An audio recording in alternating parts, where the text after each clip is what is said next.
Bonjour à tous, bienvenue dans cette vidéo. Alors dans cette vidéo, je vais m'adresser aux artistes-auteurs, notamment aux personnes qui se lancent ou qui viennent de se lancer. Et je vais vous parler d'un sujet qui est malheureusement souvent mal anticipé, c'est la retraite complémentaire. Il y a énormément d'artistes-auteurs qui se lancent et qui ont la mauvaise surprise en fin d'année de recevoir un courrier qui leur réclame le paiement de cotisations, voire l'application de pénalités parce qu'ils ont raté l'échéance. Alors dans cette vidéo, je vais vous donner toutes les bases pour bien anticiper cette question, éviter les mauvaises surprises. Vous allez voir, au final, il n'y a rien de très compliqué.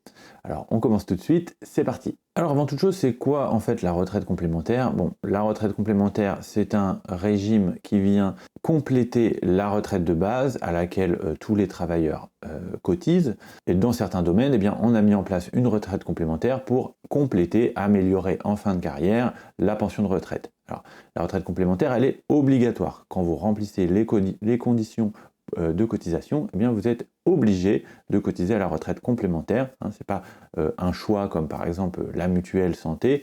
Voilà, vous n'avez pas le choix. Et notamment, les artistes-auteurs sont soumis à un régime de retraite complémentaire. La particularité, c'est que contrairement aux micro-entrepreneurs qui payent en même temps leur cotisation à la retraite de base et à la retraite complémentaire et qui payent tout à l'URSSAF, les artistes-auteurs vont payer les cotisations de leur retraite de base à l'URSSAF Limousin et les cotisations de leur retraite complémentaire à un autre organisme qui s'appelle l'IRSEC. Donc l'IRSEC, c'est l'organisme qui gère la retraite complémentaire de tous les artistes-auteurs. En réalité, cet organisme, il gère 3 régimes possibles. Donc vous avez potentiellement 3 cotisations différentes. Le premier régime, c'est le RAAP. Donc ce régime, il concerne tous les artistes-auteurs. Le deuxième régime, c'est le RACD. Donc ce régime, il concerne les auteurs dans l'audiovisuel et le spectacle. Et le troisième régime, c'est le RACL. C'est le régime qui concerne les auteurs et compositeurs d'œuvres musicales. Voilà, donc ces 3 régimes se cumulent. Enfin, lorsque vous êtes soumis au RACD ou au RACL, eh bien vous êtes également soumis au RAAP. Donc vous payez plus de cotisations de retraite complémentaire. Donc on va regarder ensemble chacun de ces 3 régimes l'un après l'autre et on commence tout de suite avec le RAAP. Donc comme je vous le disais, le RAAP il est obligatoire pour tous les artistes-auteurs. Cependant, il y a un seuil d'affiliation. Donc le seuil d'affiliation, c'est un seuil de revenu en dessous duquel l'artiste-auteur est exonéré de RAAP. Donc ce seuil d'affiliation, il est de 900 fois le SMIC. En 2025, cela correspond à 10 485 €. Donc chaque année, eh bien, ce seuil il est réajusté en fonction de l'évolution du SMIC d'une centaine d'euros. En dessous du seuil, donc, pas de cotisation au RAAP. Au-dessus du seuil, les cotisations sont obligatoires. Alors, quel est justement le revenu que l'on va comparer à ce seuil d'affiliation qu'on appelle l'assiette sociale? Donc, en matière de retraite complémentaire, à chaque fois qu'on fait référence au revenu annuel de l'artiste-auteur, eh bien, on fait référence à cette assiette sociale.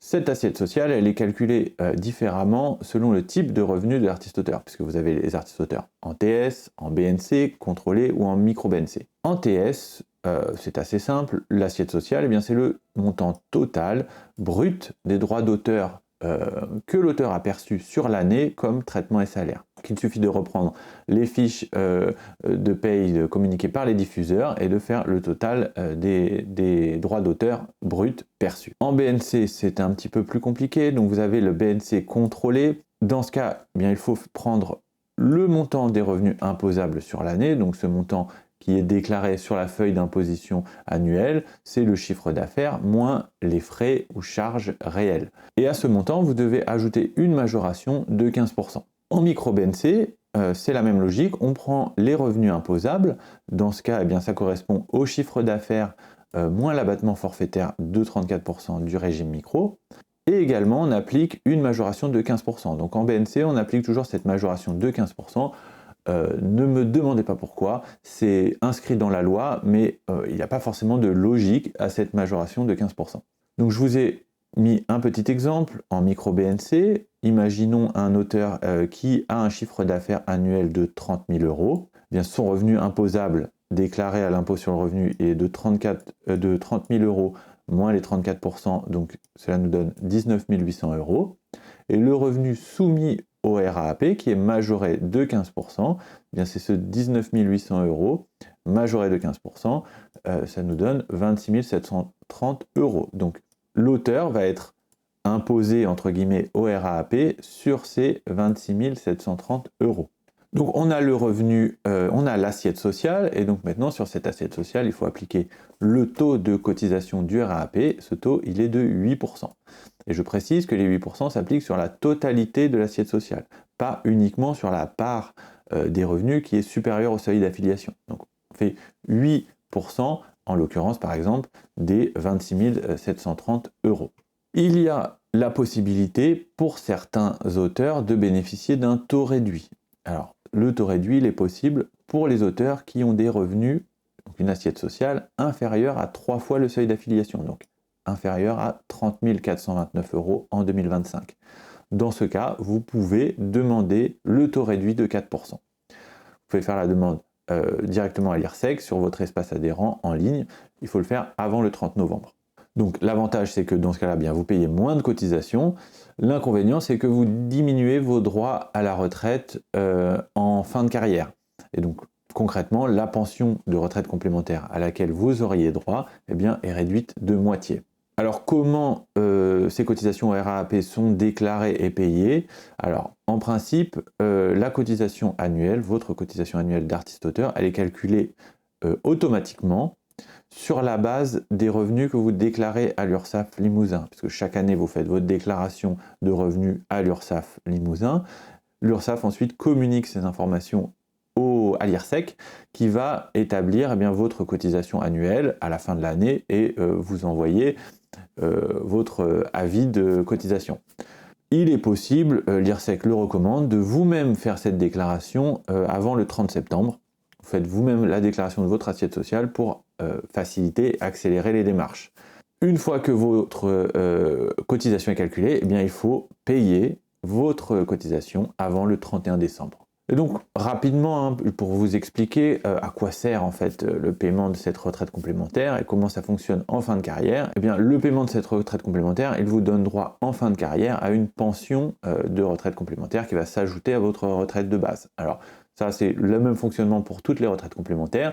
En fait, vous allez, en fonction des cotisations que vous avez payées, vous allez acquérir des points tout au long de votre carrière. Donc chaque année, vous allez acquérir des points. En fin de carrière, ces points vont pouvoir être convertis en une pension. Donc, pour calculer le nombre de points chaque année que vous allez acquérir, il faut faire une formule. Donc, le montant des cotisations versées sur l'année divisé par la valeur d'achat du point. Donc ça, c'est un indicateur. La valeur d'achat du point, en 2025, il est de 89 euros. Donc ça, chaque année, vous allez pouvoir comme ça calculer le nombre de points acquis, et en fin de carrière, pour savoir le montant de votre pension, vous allez prendre le total des points, multiplié par un autre indicateur qu'on appelle la valeur de service du point. En 2025, cet indicateur est de 9,70 euros, il évolue chaque année, et donc cela va vous donner un montant qui est un montant de pension annuelle. Je vais vous mettre en lien de la description des guides de l'IRSEC qui sont très bien faits et dans lesquels vous avez des simulations de pension en fonction de revenus cotisés. Voilà. Si vous cotisez sur 10 000 euros, 20 000 euros, 30 000 euros de revenus chaque année, etc., eh bien, dans ces guides, vous allez pouvoir voir en fin de carrière quel serait le montant théorique de la pension complémentaire à laquelle vous auriez droit. Il faut savoir que selon l'IRSEC, le taux de rendement du RAP, il est de 10,9%. En gros, ça veut dire que la pension de retraite complémentaire, elle est rentable, entre guillemets, au bout de 10 ans. Donc, pendant les 10 premières années, en fait, vous allez récupérer ce que vous avez versé comme cotisation sous forme de pension, et puis, passé 10 ans, et bien là, en fait, vous allez recevoir plus que ce que vous avez versé. Bon, on va passer maintenant au régime du RACD. Donc le régime du RACD, comme je vous le disais, c'est le régime qui concerne les auteurs et compositeurs dans l'audiovisuel et le spectacle. En fait, ce sont les auteurs qui relèvent de la SACD. La SACD, c'est l'organisme de gestion collective des droits d'auteur qui gère bien les droits d'auteur dans ces domaines. Alors vous avez sur le site de l'IRSEC le détail des professions qui sont concernées par ce régime. Donc vous pouvez voir en fonction du type d'œuvre les métiers concernés, donc tous les métiers d'auteur dans l'audiovisuel, scénariste, auteur de la bible littéraire, auteur de synopsis, etc. Vous avez la même chose dans le spectacle vivant. Les métiers d'auteur dans le spectacle vivant, ça va être l'auteur du texte, le compositeur dramatique, chorégraphe, adaptateur. Donc toutes ces tous ces métiers-là sont concernés par le régime du RACD. Là encore, régime qui s'applique obligatoirement. Contrairement au RAAP, il n'y a pas de seuil de cotisation. Donc dès lors que vous percevez des droits d'auteur, que vous appartenez aux catégories de métiers indiquées juste avant, eh bien vous êtes soumis au RACD et vous devez cotiser. Le taux de cotisation au RACD, il est de 8%. Alors pareil, c'est 8% sur l'assiette sociale qu'on a calculé juste avant. À savoir que lorsque vous êtes affilié au RACD, eh bien, vous êtes également affilié, comme je vous le disais, au RAAP. Alors dans ce cas, vous avez cotisé 8% au RACD et vous bénéficiez d'un taux aménagé au RAAP de 4%. Alors pour ce qui est des déclarations et des cotisations, c'est un peu différent du RAAP, puisque en principe, cette cotisation RACD, elle est précomptée à la source directement par la SACD, lorsque c'est la SACD qui verse les droits d'auteur, ou par le producteur, lorsque c'est le producteur qui rémunère l'auteur. Donc ces sommes sont précomptées et elles sont versées directement à l'IRSEC. Donc en principe, l'auteur, lui, n'a rien à faire. Alors il faut savoir qu'il y a deux spécificités. D'abord, dans le domaine du cinéma et de l'audiovisuel, le producteur, légalement, doit prendre en charge 2% de la cotisation. Donc sur les 8% du RACD, il y en a 2% qui sont payés par le producteur. Donc l'auteur, lui, à sa charge, n'a plus que 8%. Autre spécificité, donc dans le spectacle vivant, dans ce cas, l'auteur doit lui-même faire sa déclaration au RACD et verser la cotisation. Donc c'est un peu différent. C'est à l'auteur lui-même de faire ses démarches. Et on va passer donc au dernier régime, le RACL. Donc le RACL, c'est le régime qui concerne les auteurs-compositeurs d'œuvres musicales et les dialoguistes de doublage. En gros, ce sont les auteurs qui sont membres de la SACEM. La SACEM, c'est l'organisme de gestion collective des droits d'auteur dans le domaine des œuvres musicales. Donc lorsque vous êtes membre de la SACEM, eh bien vous êtes soumis au RACL. Alors là aussi, il y a un seuil d'affiliation. Le seuil d'affiliation, il est de 3 139 € en 2025. Donc si vous êtes en dessous, vous ne cotisez pas au RACL. Si vous êtes au-dessus, vous cotisez. Le taux, il est de 6,5%. Si vous cotisez au RACL, vous payez ces 6,5% et vous cotisez également au RAP à un taux aménagé de 4%. Pour ce qui est des déclarations et du paiement, non, en principe c'est très simple puisque les cotisations sont précomptées directement par la SACEM. Donc l'auteur, lui, n'a pas de démarche autre que vérifier après sur son espace adhérent sur le site de l'IRSEC eh bien, que toutes les sommes ont été correctement précomptées et qu'il n'y a pas eu d'erreur. Voilà, donc j'ai essayé de vous simplifier au maximum cette question de la retraite complémentaire pour les artistes-auteurs, tout en vous donnant les informations utiles pour que vous n'ayez pas de mauvaises surprises. Alors j'ai mis de côté certains sujets comme des plafonds, etc., qui sont très élevés et qui ne vont pas concerner la majorité des artistes-auteurs. J'ai essayé de rester le plus simple possible, mais en donnant toutes les informations utiles. J'espère que la vidéo a répondu à certaines de vos questions. Bien entendu, si vous avez d'autres questions, n'hésitez pas à les poser en commentaire, j'y répondrai avec plaisir. Si vous avez d'ailleurs, si vous êtes artiste-auteur et que vous avez envie que je fasse une vidéo sur un autre sujet en particulier, n'hésitez pas à me le suggérer, ce sera très utile. Voilà, donc je vous remercie d'avoir regardé cette vidéo jusqu'au bout et je vous dis à bientôt pour une prochaine vidéo.